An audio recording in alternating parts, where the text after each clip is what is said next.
Have you ever felt a chill down your spine, as if someone, or something, was watching you? A presence unseen yet somehow felt. A shiver that runs deeper than cold, a whisper against the back of your neck.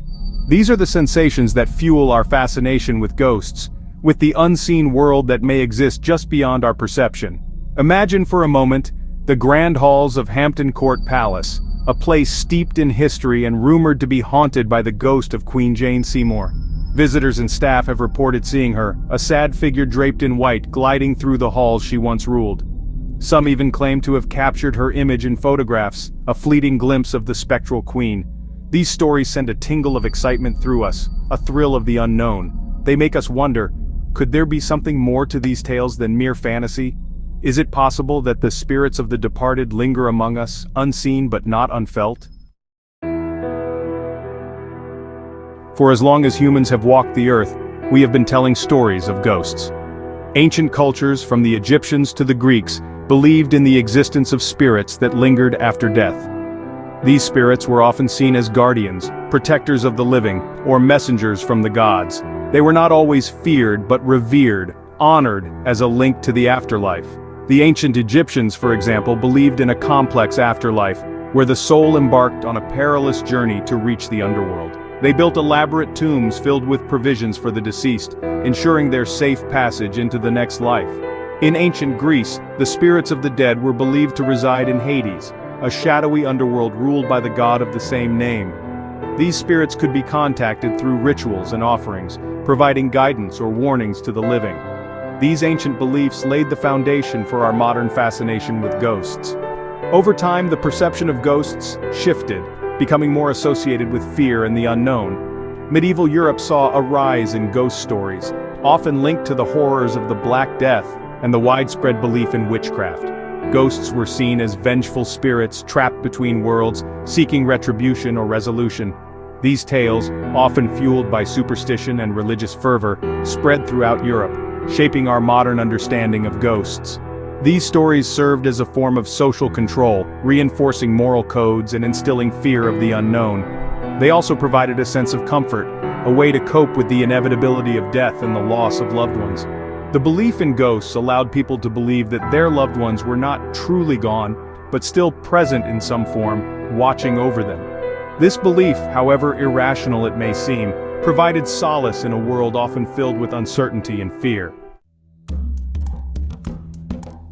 As science advanced, our understanding of the world around us deepened.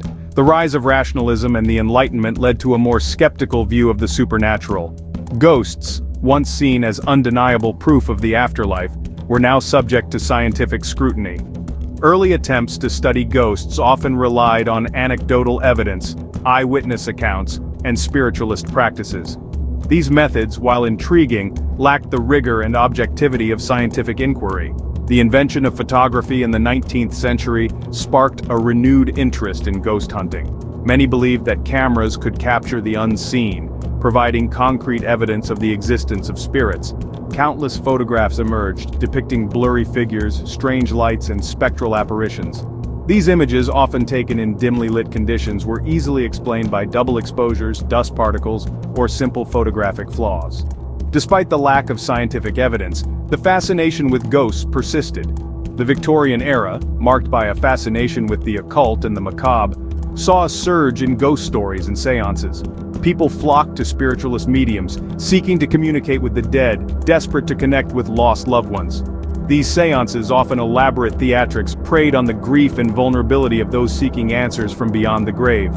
The mediums, skilled manipulators of human psychology, used trickery, suggestion, and cold reading to create the illusion of contact with the spirit world. Despite the rise of scientific skepticism, the allure of the unknown remained strong. The desire to believe in something beyond ourselves, to find meaning in the face of death, fueled the continued fascination with ghosts.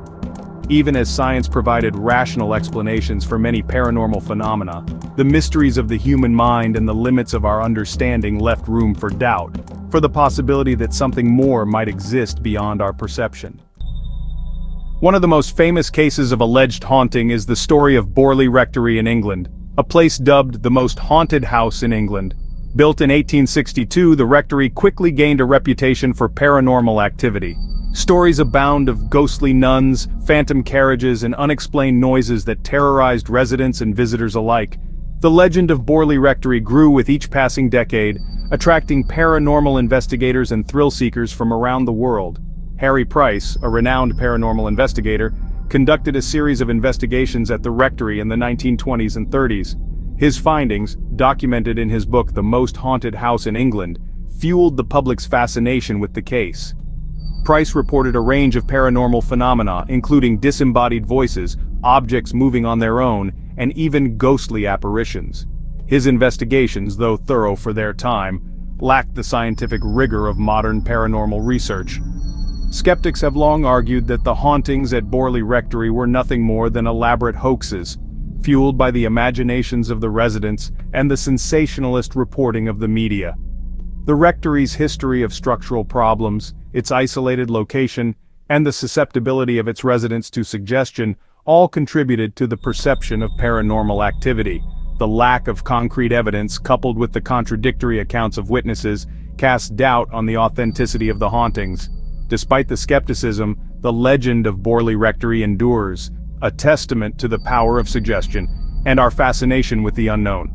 The case highlights the importance of approaching paranormal claims with a critical eye, separating fact from fiction, and seeking rational explanations for seemingly inexplicable phenomena. The Borley Rectory serves as a cautionary tale, reminding us that our perceptions can be easily swayed by suggestion, expectation, and the desire to believe.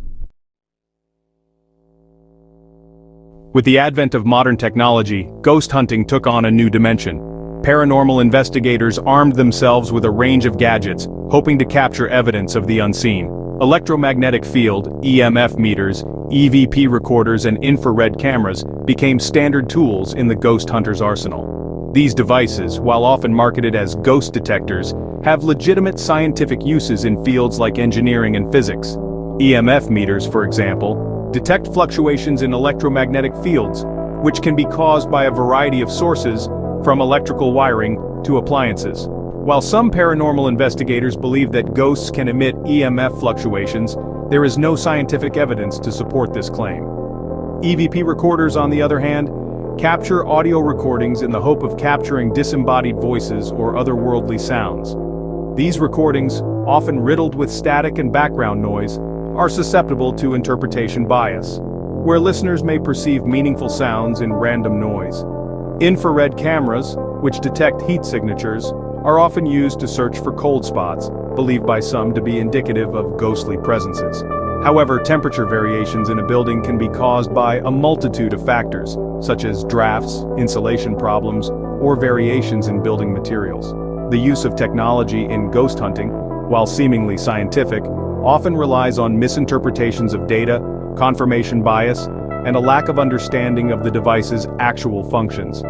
While these tools can provide interesting data, they cannot definitively prove or disprove the existence of ghosts.